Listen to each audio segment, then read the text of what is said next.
ओम। आचार्य जी नमस्ते। नमस्ते जी।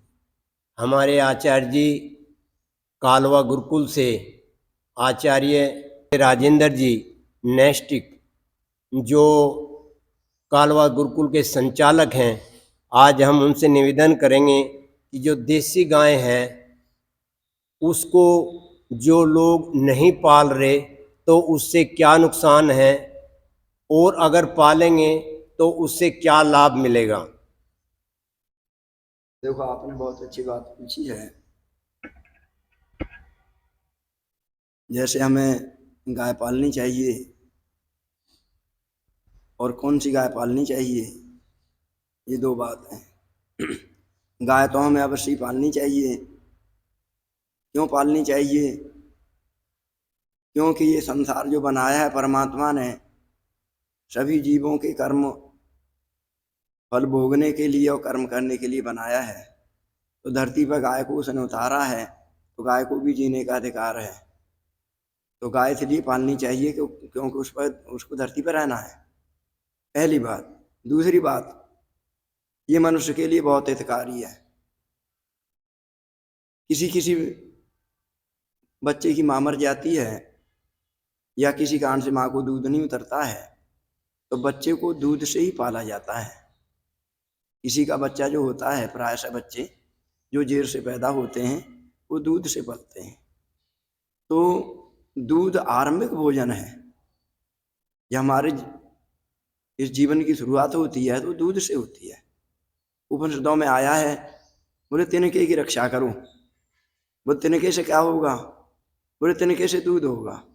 छोटे बच्चे और कुछ नहीं खा सकते और फिर नहीं पी सकते, तो उसकी दूध से रक्षा होगी। दूसरी बात यह है कि बैल होंगे, कृषि होगी, और कृषि से फिर जब बड़े हो जाएंगे तो फिर अन्न है और चीजें और प्राप्त होंगी। अब आप कहेंगे कि आधुनिक समय आ गया है, अब ट्रैक्टर है, तरह तरह के यंत्र आ गए खेती करने के लिए, अब बैल की क्या जरूरत रहेगी, अब गाय की क्या जरूरत रहेगी? तो देखो, ऐसा है कि खेती का और गाय का परस्पर बहुत संबंध है, मनुष्य का बहुत संबंध है। अब बैल को जैसे ही जोड़ा है, ट्रैक्टर से काम लेने लगे हैं, तो फसलों में रोग आना स्वाभाविक है और खेती की उपज कम होना भी स्वाभाविक है। तो खेती की उपज अब पूरी करने के लिए क्या करेंगे? केमिकल डालेंगे, केमिकलों से फसल में रोग आएंगे, फिर उस पेस्टिसाइड डालेंगे। तो आज आप देखेंगे ये सारा जो इतने रोग बढ़ रहे हैं, लोगों में बेचैनी, चिंताएं, तरह तरह की परेशानियां बढ़ रही हैं, ये इस कारण बढ़ रही हैं कि इसका भोजन ठीक नहीं है। भोजन कहाँ से ठीक होगा? भोजन तभी ठीक होगा जब ये ऑर्गेनिक होगी।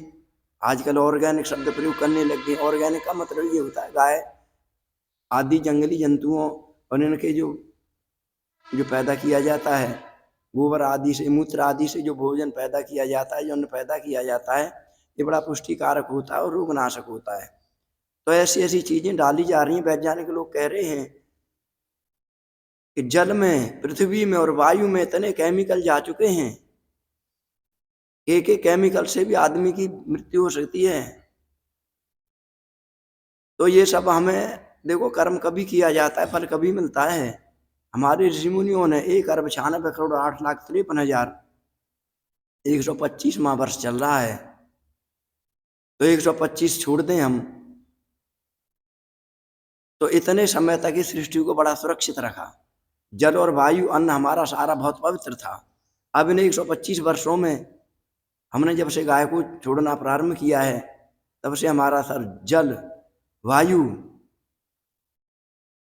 सब कुछ दूषित हो गया। अब पशु नहीं रहे। पशु न रहने के कारण अब ये पुराण आदि जो होती है, जो जो परमात्मा ने जहाँ मनुष्य का भोजन दिया है, वहाँ साथ में पशुओं का भी दिया है। कोई भी आप लें, वहाँ मनुष्य का भोजन है, साथ में पशु का भोजन है। गेहूं पैदा करते हैं तो गेहूं में अन्न जो होता है वो मनुष्य का है, तूड़ा रह गया पशु का है। धान है, धान पैदा करते हैं तो धानों में जो अन्न भाग होता है वो मनुष्य का होता है, जो बच जाता है वो पशुओं का होता है। गेहूं, जौ, चना, बाजरा, गन्ना, गन्ना पैदा करते हैं गन्ने में जो उसकी पत्तियां होती हैं वो पशुओं के लिए होती हैं। तो जब से हमने पशुओं को छोड़ा है तो कहाँ जाएगा अब ये? अब कहाँ जाएगा? आग लगाना शुरू कर दिया लोगों ने, पशु तो रहे नहीं। पशु होते तो इसको खाते और गोबर बनाते, फिर ये धरती में चला जाता, फिर अन्न हमारा पुष्टिकारक बनता। अब पशु नहीं रहने के कारण आग लगाते हैं, आग लगाने से प्रदूषण बढ़ता है। उधर खेतों में डालने के लिए केमिकल लाते हैं, फिर पेस्टिसाइड लाते हैं। तो ये सारा जीवन तंत्र गाय को छोड़ने के कारण ऐसा हो गया है। दूसरी बात यह है कि हमारे ऋषि मुनियों ने बहुत भारी विचार किया था इस सृष्टि को लंबे समय तक बहुत अच्छी तरह से कैसा चलाया जाए, तो इसके लिए गाय को मुख्य माना था। गाय के घी से हवन करना भी था।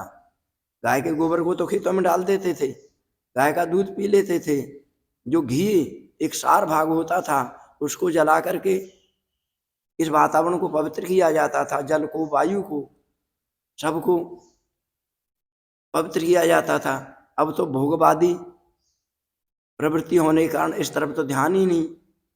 और ये प्रायः लोगों ने ये कहना शुरू कर दिया है कि हवन से तो प्रदूषण होता है। गाड़ियों से प्रदूषण नहीं हो रहा, केमिकलों से प्रदूषण नहीं हो रहा। अब किससे प्रदूषण मान रहे? बोले हवन से प्रदूषण हो रहा है। कितनी बड़ी खोज कर ली लोगों ने। तो ये सारी बातें बहुत लंबे विस्तार से सोचने की हैं, विचारने की हैं। तो हमें गाय को पालना चाहिए। गाय पालेंगे तो उससे हमें शुद्ध दूध आदि, घी आदि पौष्टिक भोजन प्राप्त होंगे। आयुर्वेद में तो घी को आयु बताया है, घी आयु है। हवन हम डाल देंगे तो और बहुत ज़्यादा पुष्टिकारक हो जाएगा, देवताओं की पुष्टि हो जाएगी। तो हमें देसी नस्ल की गाय अवश्य पालनी चाहिए। कुछ लोग ऐसे होते हैं जिनके पास साधन नहीं होते हैं, गाय को नहीं रख सकते हैं, बस तो कोशिश करनी चाहिए।